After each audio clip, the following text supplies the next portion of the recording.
মারতে মারতে আমাকে সেন্সলেস করে ফেলছে। টাকাও দেয় না, টাকার জন্য ফোন দিতে দিতে দেয় না টাকা। বাড়ির ড্রাইভার থেকে শুরু করে বাসার কাজের লোকজন, এমন কোনো মানুষ নেই যাদের সঙ্গে তিনি শারীরিক সম্পর্কে জড়াননি বলে অভিযোগ। অভিযোগকারী দাবি তার হাত থেকে রেহাই পায়নি বাসার কাজের লোকেরাও। শুধু গোপন বাসনা পূরণই নয়, সামান্য ভুল বা প্রতিবাদ করলেই নাকি তাদের ওপর নেমে আসত শারীরিক নির্যাতন। মারধর ছিল নিত্যদিনের ঘটনা। এই চাঞ্চল্যকর অভিযোগগুলো উঠেছে ঢালিউডের আলোচিত, সমালোচিত ও বিতর্কিত অভিনেত্রী পরিমণিকে ঘিরে। অভিযোগকারী নারীর ভাষ্যমতে কণ্ঠশিল্পীর শেখ সারিকে আনুষ্ঠানিকভাবে বিয়ে না করলেও একই ঘরে একই বিছানায় ঘুমাতেন পরিমণি। এমনকি প্রতিদিনের খাবারও নাকি তারা একই টেবিলে বসে খেতেন। অভিযোগে আরও বলা হয়, পরিচয় বা সম্পর্ক যাই হোক না কেন, তার সঙ্গে বিছানায় যেতে বিন্দুমাত্র দ্বিধাবোধ করতেন না পরি।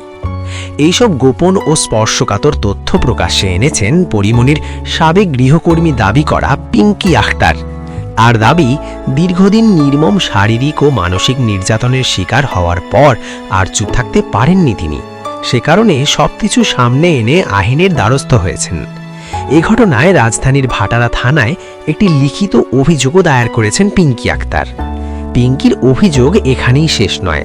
তিনি দাবি করেন, পরিমণির স্বামী আসলে কয়জন সেটা তিনি নিজেও জানেন না। এমনকি বাংলাদেশের বিভিন্ন প্রভাবশালী ও ঊর্ধ্বতন কর্মকর্তার সঙ্গে পরিমণির সম্পর্ক রয়েছে বলে অভিযোগ করেন তিনি। এসব দাবি সামাজিক যোগাযোগ মাধ্যমে ছড়িয়ে পড়তেই নতুন করে আলোচনার জন্ম দেয়।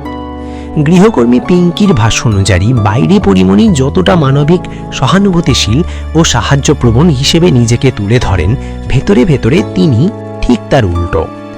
পিঙ্কির দাবি, অভিনেত্রীর চরিত্র ছিল নিশ্ছিদ্র কালো, যা খুব কাছ থেকে দেখার অভিজ্ঞতা একমাত্র তারই হয়েছে। অভিযোগে আরও বলা হয়, পরিমণির দিনের বেশিরভাগ সময় মেকআপ রুমেই কাটাতেন। সেখানে নেশা করে মাতালা অবস্থায় পড়ে থাকতেন। আর সেই মাতাল অবস্থাতেই গৃহকর্মী পিঙ্কির ওপর চালাতেন শারীরিক নির্যাতন। কখনো চড়থাপ্পড়, কখনো লাথি, সব কিছুই নাকি সহ্য করতে হয়েছে তাকে। তবে এসব অভিযোগ সম্পূর্ণভাবে অস্বীকার করেছেন অভিনেত্রী পরিমণি। বিষয়টি নিয়ে একটি সাংবাদিক মাধ্যমকে দেওয়া বক্তব্যে তিনি জানান, অভিযোগকারী তরুণী তার গৃহকর্মীই নন, বরং তিনি অসহায়তার কথা বলে তার বাসায় চাকরির অনুরোধ করেছিলেন। পরিমণির দাবি অনুযায়ী মেয়েটির কাজের দক্ষতা সন্তোষজনক না হওয়ায় মাত্র 1 মাসের মধ্যেই তাকে বিদায় দেওয়া হয়। তবে কোনো অন্যায় না করে নিয়ম অনুযায়ী বেতন ও বোনাস সহই তাকে বিদায় দেওয়া হয়েছে বলে জানান নায়িকা। পরিমণি আরও বলেন, একটি এজেন্সির মাধ্যমেই ওই তরুণীকে তিনি বাসায় ঢুকতে দিয়েছিলেন। এজেন্সির অনুরোধেই তাকে কাজের সুযোগ দেওয়া হয়। কিন্তু কয়েকদিনের মধ্যেই মেয়েটির আচরণে সন্দেহ তৈরি হয় তার। কারণ তিনি প্রায় সব সময় মোবাইল ফোনে ব্যস্ত থাকতেন এবং বিভিন্ন জায়গায় ছবি ও ভিডিও পাঠাতেন বলে তার সন্দেহ হয়।